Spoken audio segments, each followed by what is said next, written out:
Welcome to Storytimer at Large. Jessica Minter. Jessica Minter was born on May 14, 1950. She lived at 2801 Anita Drive in the Westridge neighborhood, just south of Lawrenceville, Ohio. Lawrenceville is northwest of Springfield, Ohio, and northeast of Dayton. The neighborhood is designed with fairly small front yards and large backyards. The backyard area is very open. Today, a few of the homes have fenced backyards, but not all of them. This looks like it was a new development in 1964, though. I imagine not many people bothered to fence their backyard then. Jessica was the daughter of Elizabeth and Joseph Minter.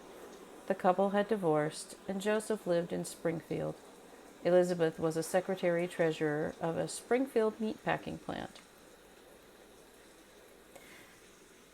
Jessica was still in her nightgown that morning. She was supposed to go swimming later with her friend Debbie Boyd. It was around June 30th, 1964. Her mother, Elizabeth, left for work around 9 a.m. At some point in the morning, after 9 a.m., 15-year-old Jessica Minter answered the door of her family home on June 30th, 1964. She turned, maybe to direct the visitor into the living room, it seems. The killer almost immediately began stabbing her. She was stabbed in the back. Blood was splattered on the hall closet door, there by the front door. A trail of blood led to the living room rug. She was face up on the crumpled rug. The killer then stabbed her in the chest multiple times. She died of those wounds on the living room floor. Newspapers reported that she was stabbed about 21 times. Her friend Debbie came over to get Jessica so they could go swimming around 10:55 a.m. She discovered the body of her friend. How traumatic that must have been. This is a tiny window of time, 2 hours between when her mother leaves for work to when her friend comes over. A neighborhood boy, 10-year-old Billy Helfrich, was cutting the Minter family lawn at the time. He had seen nothing.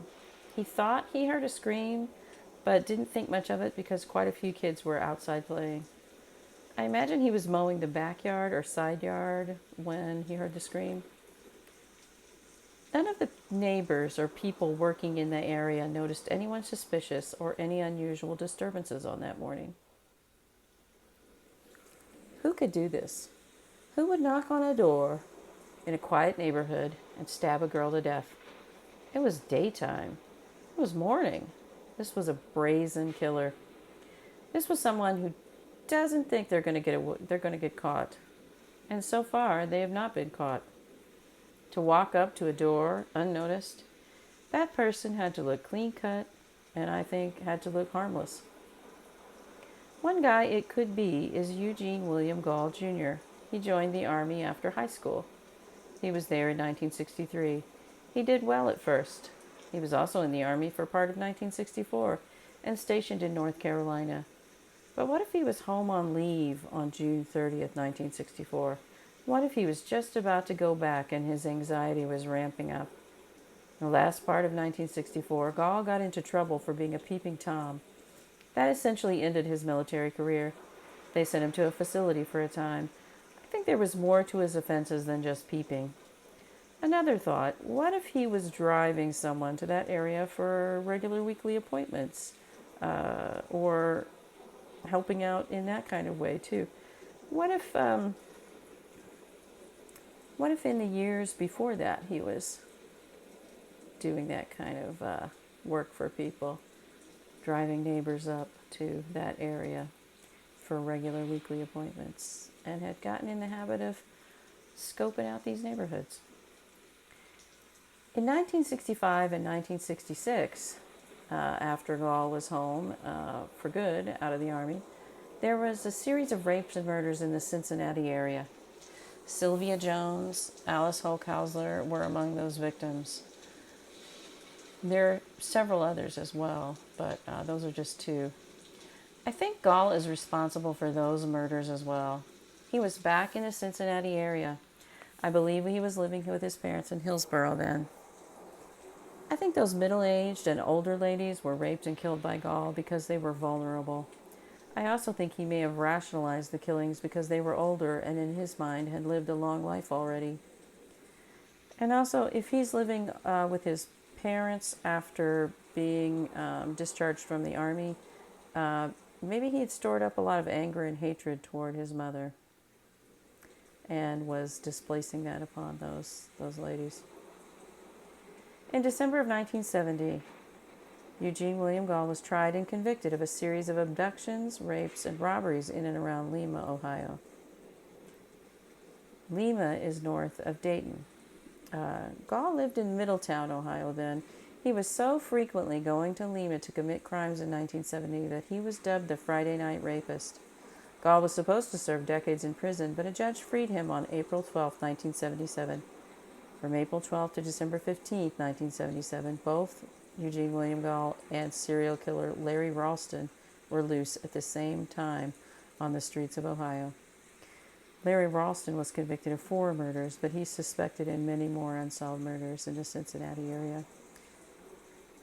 One thing that Eugene William Gall used to do, as I said earlier, was give elderly neighbors and acquaintances rides to doctor's appointments and possibly other places too. He was married and had a child, so that kind of errand is a good excuse to leave the house and be gone all day. You're doing a good deed after all, and that older person might pay you for the gas and just a little bit extra, so on your day off, why not? In October of 1977, he abducted, raped, and stabbed Beth Ann Moat of Dayton. Beth died quickly from stab wounds to the chest. I believe he had driven someone to an appointment there that day. I think he used the waiting time to abduct and murder Beth. She was taken on her walk to school that morning.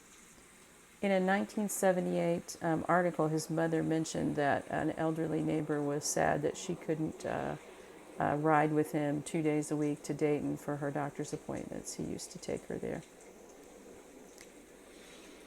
If it's an appointment like dialysis, that would take a considerable amount of time. So he would have time to leave the doctor's office and go do whatever for several hours.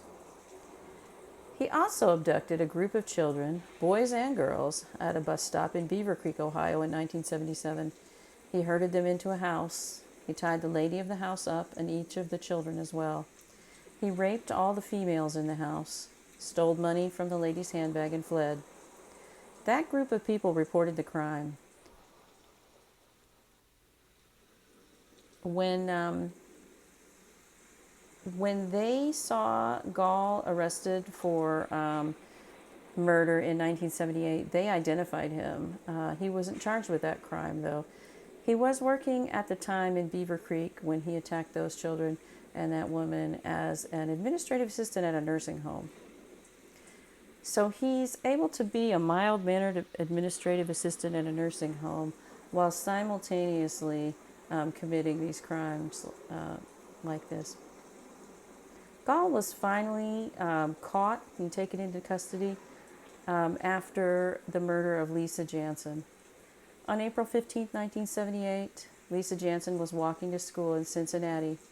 Gall abducted her, drove her to Kentucky, raped and murdered her. He then attempted an armed robbery and got into a shootout with police. He shot and killed a police officer there in Kentucky that day. Gall was convicted of the murders of Beth Ann Moat and Lisa Jansen and is serving a life sentence in Ohio. I think Jessica Minter could be one of his earliest murders. If there's anything to test, I think they should look at Gall. If it isn't Eugene William Gall Jr., then who else could it be? Who lived in her neighborhood then? Was there a neighbor that people had suspicions about at the time? Was there someone with a grudge against Jessica Minter, or someone who had an unhealthy crush on her?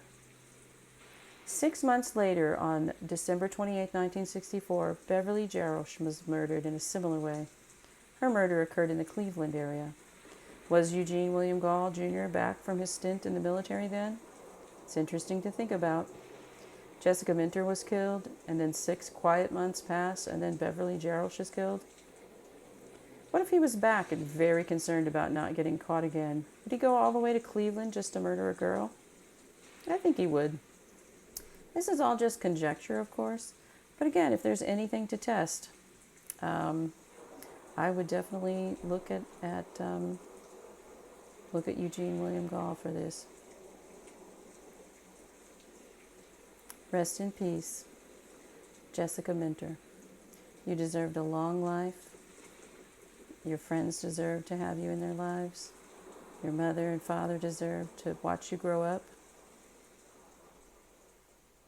Rest in peace.